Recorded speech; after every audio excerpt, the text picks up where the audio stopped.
سفر تجارت پر تشریف لے گئے، مدینہ طیبہ شام گئے، وہاں کھجوروں کی تجارت فرمائی، واپس آ رہے تھے، بیمار ہو گئے، مدینہ طیبہ میں ننہال کے ہاں چند دن بیمار رہ کر وصال فرما گئے، محبوب علیہ السلام کی ولادت مقدسہ سے بھی چند مہینے پہلے۔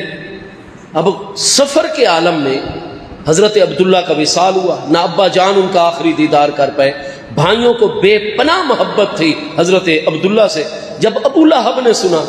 کہ میرے متوفہ بھائی کی نشانی جو ہے وہ پہ، تو یہ اتنا خوش ہو گیا 12 ربیع الاول شریف کی رات، فوری طور پر والد صاحب سے اجازت لی حضرت عبد المطلب سے، اور یہ چلا گیا سیدھا حضرت سویبہ کی حویلی میں، اور کہا سویبہ تم مجھے جان سے پیاری ہو، ساری کائنات سے پیاری ہو، چونکہ بہت عقل مند اور ذہن و ذکا کی مالک اور فہم و ذکا کی مالک ہو، لہذا میں تمہیں حکم دیتا ہوں کہ یہ ساری رات آپ نے میری بھابھی جان حضرت سیدہ آمنہ کی خدمت میں گزارنی ہے اور ان کی ہر طرح خدمت اور دلجوئی کرنی ہے۔ چنانچہ حضرت سویبہ فرماتی ہیں مجھے یہ شرف حاصل ہوا کہ میں نے اپنے آقا ابو لہب کے کہنے پر وہ پوری رات امی جان حضور سیدہ آمنہ کی خدمت میں بسر کی، اور آقا کریم علیہ السلام کو 10 خواتین نے لقد ارضعتہ علیہ السلام عشرۃ نسوۃ، 10 خواتین نے حضرت سیدہ اماں حلیمہ 10ویں خاتون ہے، وہ ٹھیک 60ویں دن 2 مہینے جب نبی علیہ السلام کی ولادت مقدسہ کو مکمل ہوئے تھے، اس وقت اپنے شوہر حارث سعدی کے ساتھ آئی تھی۔ ان کی آمد سے پہلے 60-59 دنوں میں 9 عظمت والی خواتین ہیں جو نبی علیہ السلام کو اپنا دودھ پیش کر چکی ہیں، ان میں حضرت سویبہ کو بھی یہ شرف حاصل ہے۔ تو حضرت سویبہ کہتی ہیں میں نے شب میلاد ساری رات وہاں بسر کی، اور جب محبوب علیہ السلام کی ولادت مقدسہ ہوئی تو فرمایا جب ولادت مقدسہ ہوئی تھی تو اس وقت تو محبوب کریم علیہ السلام کے امی جان کے وجود اقدس سے، کیونکہ محبوب علیہ السلام کی امی جان حضور سیدہ آمنہ رضی اللہ عنہا اتنی نفاست والی اور اتنی شرم و حیا کا مجسم ہستی تھیں